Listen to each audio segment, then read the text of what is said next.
Halo teman-teman, perkenalkan nama saya Abimanyu Adekasworo. Di sini saya mau menjelaskan tentang instalasi listrik rumah tangga. Jadi sebelum saya menuju ke materinya atau PPT, saya akan menjelaskan tentang diri saya dulu. Nah, nama saya Abimanyu Adekasworo, biasa dipanggil Abi atau Bima. Saya sekarang bekerja di PT Asia Pramudia sebagai pelaksana maintenance dan juga saya sebagai mahasiswa aktif di salah satu fakultas di ITAS. Nah, tanpa berlama-lama lagi, saya mungkin lebih baik untuk menunjukkan materinya. Nah, materi kita hari ini adalah instalasi listrik rumah tangga.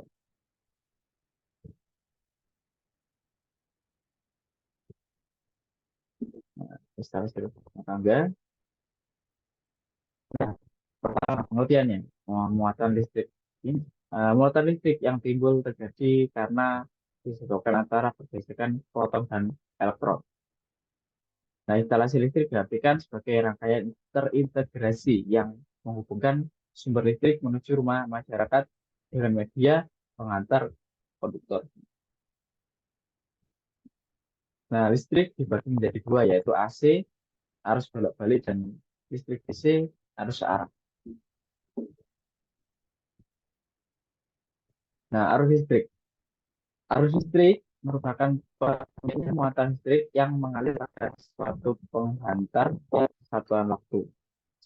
Nah, tegangan atau beda potensial merupakan perbedaan potensial listrik pada sebuah penghantar. Frekuensi merupakan banyak gelombang yang terjadi dalam satu periode waktu tertentu.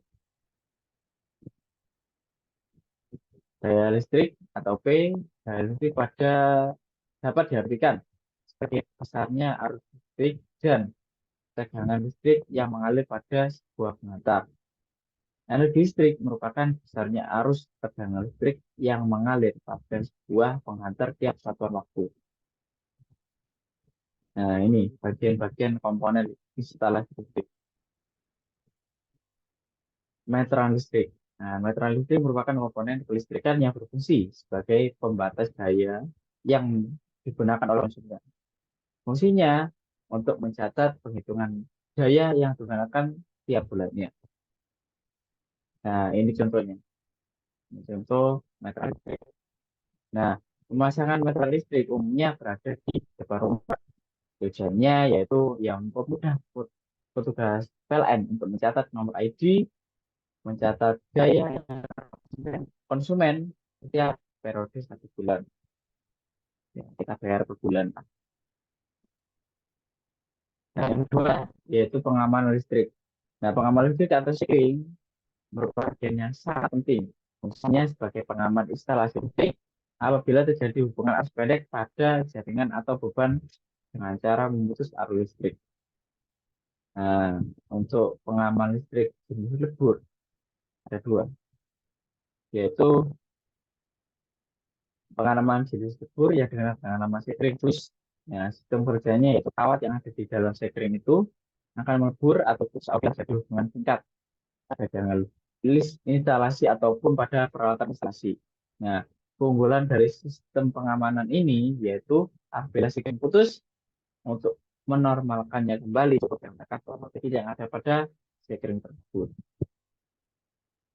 Nah, pengamanan jenis listrik thermal yaitu uh, biasa di mengatur sirkuit breaker. Nah, untuk MCB ini menggunakan pengamanan listrik yang sistem thermal atau panas. Jadi, kalau MCB ini panas, dia akan otomatis mati. Nah, ini tadi. Kelebihannya adalah beban daya ataupun terjadi hubungan arus pendek, pengamal listrik jenis thermal akan menyusun listrik secara mekanis. Jadi langsung mati. Nah, ini contoh saya pengaman. Jadi, saya langsung on. Jadi kalau ada arus listrik, ada tegangan yang berlebihan, daya yang berlebihan, nanti dia otomatis off. Jadi kita tinggal on, menghidupkan saja, meng-on-kannya saja. Yang ketiga, kabel listrik. Nah, kabel ini sangat bermanfaat, yaitu untuk menghantar listrik. Nah, kalau nggak ada kabel ya nggak mungkin ada yang bisa menghantarkan kan. Nah, untuk jenis kabelnya itu ada dua, yaitu NYA sama NYF. Nah, apa sih bedanya? Ya, kabel NYA merupakan kabel inti tunggal yang berisi satu kawat. Nah, sedangkan NYM itu berisi dua atau ada. Nah, saklar. Nah, ini instalasi yang digunakan untuk menghidupkan sama mematikan. Nah, ada dua tipe, yaitu ada saklar tunggal sama saklar majemuk. Kalau saklar tunggal berarti ya ujian sendiri. Nah, sedangkan untuk saklar majemuk ya lebih dari satu. Nah, stok kontak. Nah, untuk stok kontak ini salah satu peralatan yang harus ada sebagai terminal. Ini digunakan untuk menghantar listrik. Biasanya pemasangannya terpasang permanen pada tembok atau dinding. Biasanya ada yang dalam, ada yang di luar. Nah, biar tidak pikirannya aja ya, kita coba untuk merencanakan ini perencanaannya. Contoh di satu saklar, satu stok kertas, sama satu lampu. Nah, peralatannya adalah tang potong. Itu pasti. Kedua obeng, ada plus minus, sama sekian. Ada yang lebih digunakan untuk mengencang sama mengendorkan baut. Nah, gergaji besi untuk memotong besi. Nah, tidak hanya besi tapi juga akrilik, pipa PVC, aluminium. Ya. Nah, ini bahannya. Pertama, sebuah triplek ukuran 1,5 kali 1 meter. Pipa PVC diameter setengah, panjang 2 meter, saklar tunggal, stok kontak tunggal, fitting lampu, T-dus 2, satu buah sambungan pipa L, diameter setengah. Kabelnya NYA, pakai NYA. Nah, yang isi satu ya. Nah, itu warna hitam sama warna merah. Masing-masing 2 meter. Nah, proses pembuatannya ini kita garis mudah di triplek. Caranya ini sangat sederhana. Nah, ini ada T-dus, pasangannya di sini.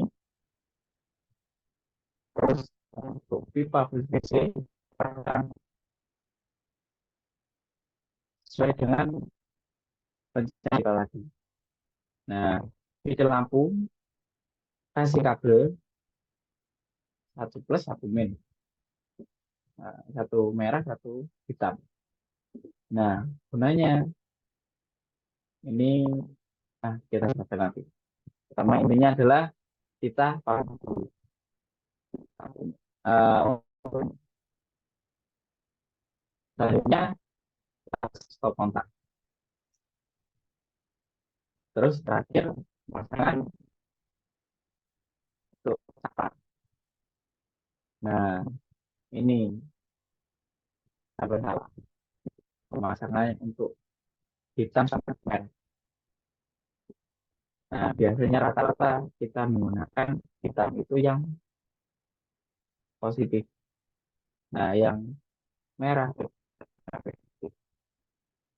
Nah, sambungkan ujung-ujung kabel hitam ke hitam, merah ke merah. Nah, nanti pertama seperti itu. Nah, ini namanya merah.